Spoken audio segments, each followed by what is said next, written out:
হাসরের ময়দান যেদিন কায়েম হবে গো, ওই কঠিন মুসিবতে সর্বপ্রথম আল্লাহ বলবেন, ও বান্দা তোমার হিসাব নেওয়া হবে নামাজের হিসাব, সর্বপ্রথম হিসাব নেওয়া হবে নামাজের হিসাব। এরপরে আল্লাহ বলবে, তোমার যে আমি সম্পদ দিছিলাম এই সম্পদটা তুমি কোন রাস্তায় ব্যয় করছো বিবরণী দাও। এরপরে তোমাকে যে যৌবন দিয়েছিলাম কিভাবে তুমি ব্যয় করেছো হিসাব দাও। এই হিসাব ছাড়া একটা চুল পরিমাণ সামনে যাওয়া যাবে না। এই জন্য আল্লাহ বলেন, আমি আল্লাহ ছাড়া কারো ইবাদত করা যাবে না। ইবাদতের মধ্যে সর্বোত্তম ইবাদত হলো নামাজ। আমার নবী আপনার নবী যখন অসুস্থ হয়ে পড়লেন, শেষ সায়ান্নে যখন আসলেন, আল্লাহর হাবিব আয়েশা সিদ্দিকা রাদিয়াল্লাহু তাআলা আনহাকে ডাক দিয়ে কয়, এ আয়েশা আমার শরীরটা অসুস্থ, আমার সাহাবী আমার দুঃখের সাথে সুখের সাথে আমার আবু বকরকে বইল আমার মেহরাবে দাঁড়াইয়া নামাজের ইমামতি করার জন্য। আয়েশা কয়, নবী গো নবী গো, ও মায়ার নবী, আপনার মেহরাবে দাঁড়াইয়া আমার বাবা নামাজ পড়াবে, আমার বাবার তো কলিজা ফেটে যাবে। আল্লাহর হাবিব ডাক দিয়ে গো, আয়েশা আমি হুকুম করেছি ভুলে যেও না, আমার মেহরাবে দাঁড়াইয়া নামাজের ইমামতি করা লাগবে।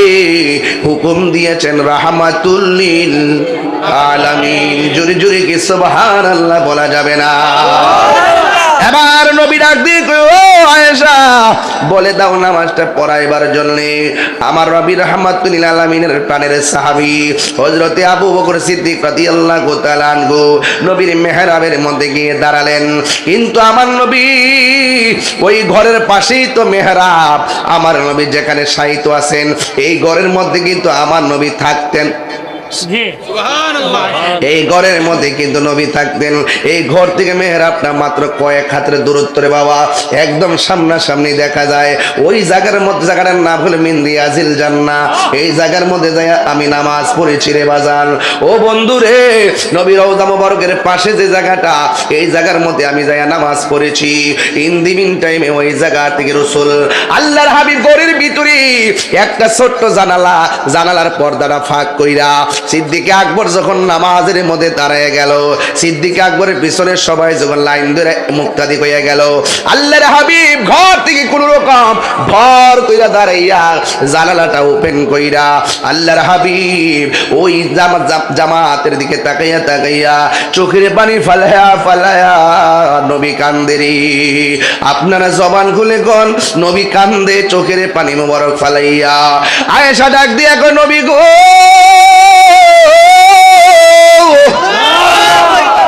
ও মায়ার নবী, আপনি নামাজে যাবেন কিন্তু যাওয়ার জন্য আপনি অসুস্থতায় পারেন নাই, কিন্তু আপনি নামাজের মেহরাবে না যাইয়া ঘরের ভিতর দিকে পর্দাটা সরাইয়া চোখের পানি ফালাইয়া কেন আপনি কান্না করতেছেন?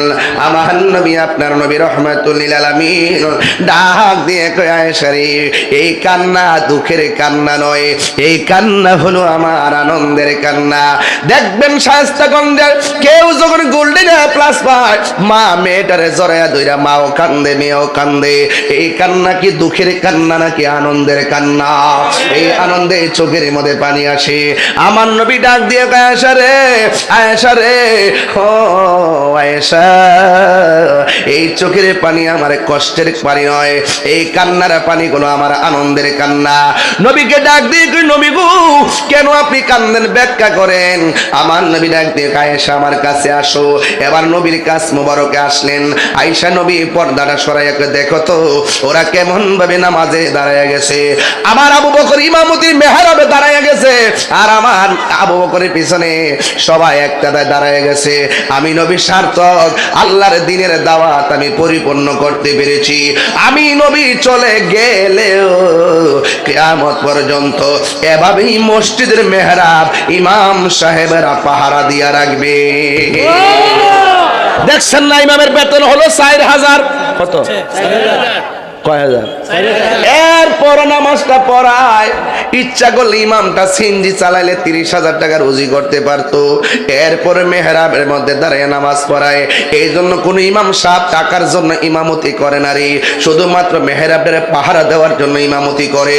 যদি টাকাই তার মুখ্য উদ্দেশ্য হতো তাহলে মাটি কাটলো এর চাইতে বেশি টাকা রুজি করতে পারতো। যে এইভাবে 5 ওয়াক্ত নামাজের টাইমে টাইমে যায়, এমন ভাবে যদি একটা দুইটা চাকরি করতো এর চাইতে বেশি 8 ঘন্টা ডিউটি করে পাওয়া যাইতো। 24 ঘন্টার ভিতরে টাইমে টাইমে বারবার মসজিদে যাওয়া লাগতো না। এই জন্য ইমাম সাহেবেরা এলাকার মধ্যে শুধুমাত্র নিরীহ নয়, এলাকার মধ্যে অনেক ইমাম সাহেবদেরকে নিরীহ মনে করে, মুয়াজ্জিনদেরকে নিরীহ মনে করে। 5,000 টাকার বেতন দেয় না, 30,000 টাকার দমক মারে। মনটা করে দমককারীর গালের মধ্যে লাগাইয়া দিতে। কথা কোন ঠিক না বেঠিক? ইমাম হলো সমাজের সবচাইতে বড় নেতা। কথা